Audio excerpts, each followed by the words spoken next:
Kembali saya menyapa sahabat.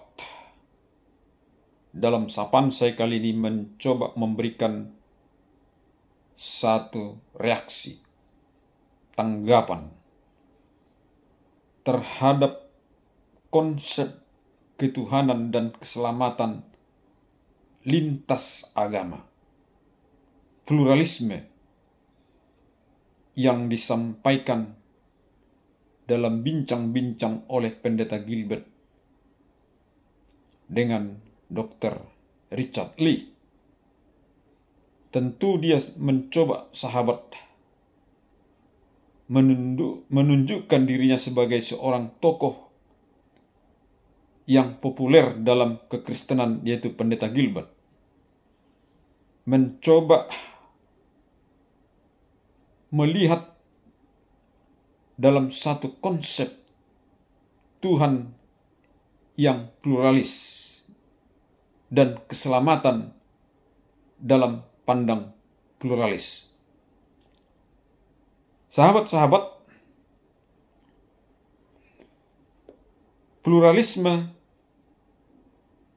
tentu kita pahami adalah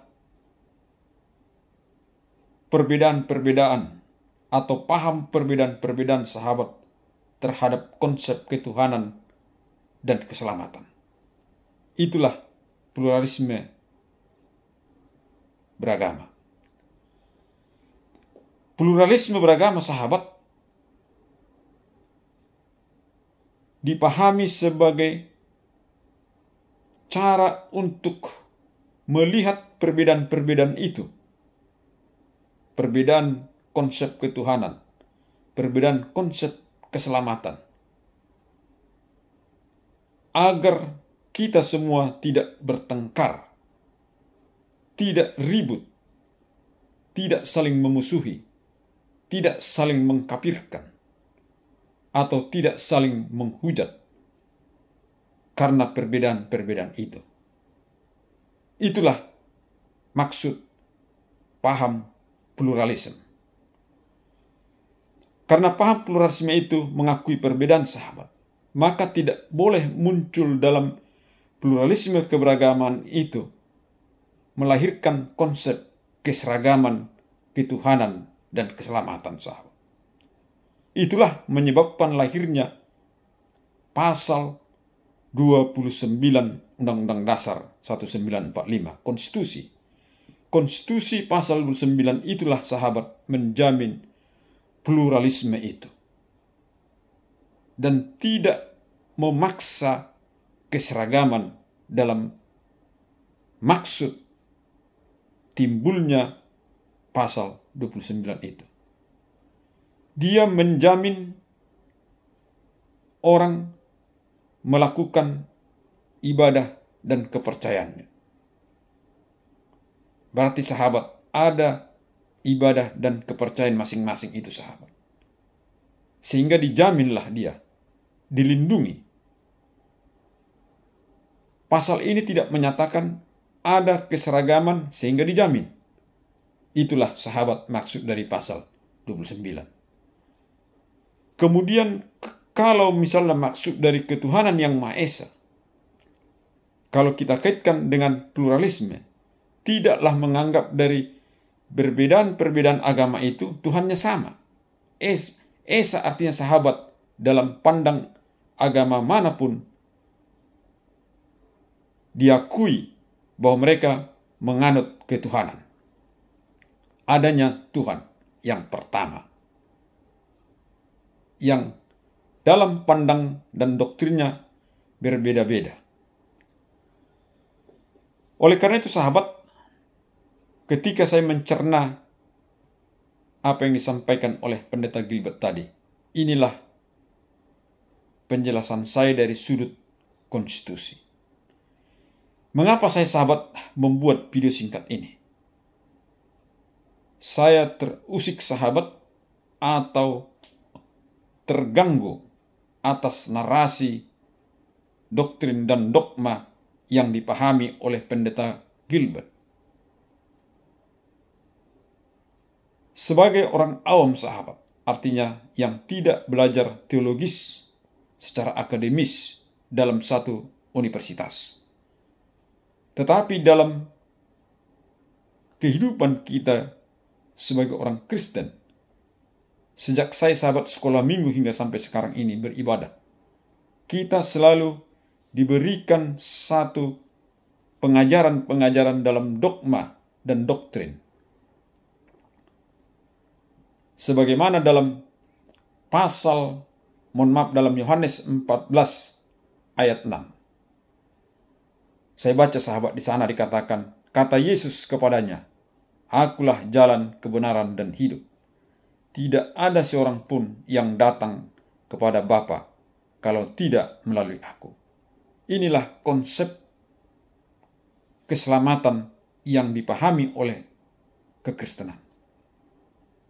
Sehingga konsep keselamatan yang dipahami oleh agama lain juga berbeda, sahabat. Artinya tidak ada satu konsep keselamatan yang bisa dipahami satu oleh pluralisme itu, sahabat. Oleh karena itu, sahabat, seharusnya sebagai orang Kristen atau sebagai hamba Tuhan, kita tidak boleh paradoks dan ambiguitas terhadap konsep pemahaman yang kita yakini ketika kita berada dalam konteks pluralisme. Justru dalam konteks pluralisme itulah, sahabat, keyakinan dan kepercayaan agama itu harus disampaikan agar orang tahu dan agar orang paham dan agar orang menghargainya. Bukan mengambil satu pemahaman di luar dari apa yang sudah dipahami, sahabat. Agar kita tidak bertengkar satu dengan lain karena pemahaman yang diyakini berdasarkan ketuhanan dan pengajarannya. Itulah yang dijamin dalam pasal 29 Undang-Undang Dasar 1945, sahabat. Oleh karena itu, sahabat, pernyataan dari Pak Pendeta dalam podcast tersebut, inilah yang sangat kita sesalkan, sahabat. Karena konsep yang disampaikan dalam konsep pluralisme antar agama itu seolah-olah mendiskreditkan apa tadi yang saya sampaikan dalam kitab Yohanes 14 ayat 6 tadi, sahabat. Artinya, sahabat, kalau konsep yang disampaikan itu dipahami oleh awam, baik awam dalam kekristenan, awam dalam yang lain-lain, maka akan ada anggapan nanti bahwa agama itu semuanya sama. Dan Tuhan dari tiap-tiap agama itu adalah juga sama. Dan tujuan dan cara yang dilakukan agama dan kepercayaan yang lain itu juga adalah sama. Sehingga, sahabat, konsekuensi logisnya ini, sahabat, akan menganulir lagi nanti apa yang menjadi pengajaran-pengajaran dari kekristenan yang mengatakan, "Pergilah, jadikanlah semua bangsa menjadi muridku. Baptislah mereka dalam nama Bapa, Anak, dan Roh Kudus." Artinya, sahabat, ini pun akan teranulir, sahabat, atau terkebiri jika konsep keberagaman antar lintas agama itu akan dipahami oleh orang Kristen. Demikian juga dalam konsep yang dipahami misalnya oleh saudara-saudara kita yang beragama Muslim, karena mereka juga adalah agama Syiah. Jika konsep itu disatukan menjadi sama, maka syiar yang dilakukan oleh saudara-saudara kita yang Muslim juga akan terabaikan atau tergradasi. Jadi inilah, sahabat, yang membuat saya terusik atau terpanggil untuk memberikan reaksi atas ucapan-ucapan konsep pluralisme yang secara keliru dipahami oleh Pendeta Gilbert dalam podcast tersebut. Dia tidak menunjukkan konsep yang dia pahaminya yang dijamin oleh Undang-Undang Dasar pasal 29 tadi sahabat. Karena itu sahabat, melalui video singkat ini saya menyampaikan bahwa semua agama dalam paham pluralisme itu, silakanlah mereka menyampaikan keyakinan dan kepercayaannya itu terhadap lingkungan mereka dan terhadap orang lain. Dan kita tidak perlu membantah dan tidak perlu untuk melakukan penistaan terhadap konsep-konsep dari semua agama dan kepercayaan itu.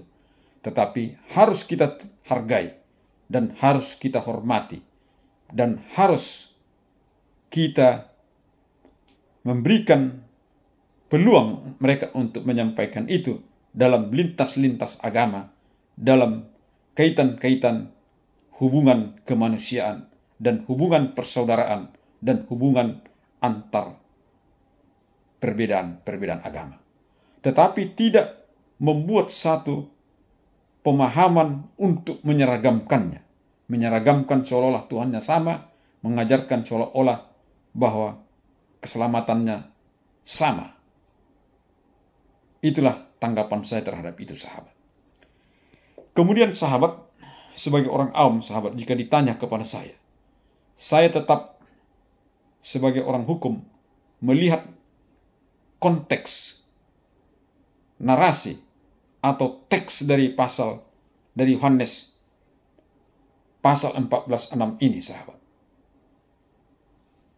Dan tidak menganggap di luar ini sebagai pemahaman yang dimaksudkan dalam teks yang saya baca ini. Kalau saya lihat dari sudut pandang teks ini sahabat. Oleh karena itu sahabat, kita perlu berhati-hati dalam melihat satu konsep kekristenan yang sudah ada,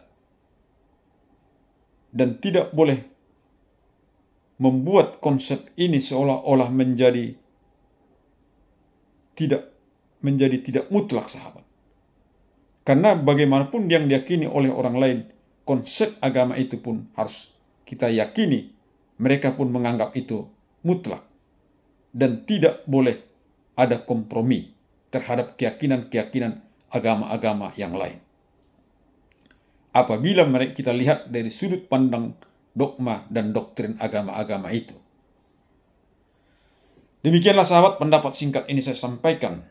Bukan berarti sahabat ingin menggurui Pendeta Gilbert Lumindong, tetapi untuk memberikan satu tanggapan dan reaksi dari kami yang awam teologis, tetapi yang sudah mendapatkan pengajaran-pengajaran dalam dogma dan doktrin yang sudah ada sejak kecil hingga sampai saat ini. Karena itulah ketertarikan kita sahabat untuk memberikan responnya. Karena kalau tidak kita respon sahabat, akan menimbulkan kesalahpahaman dari saudara-saudara kita yang awam.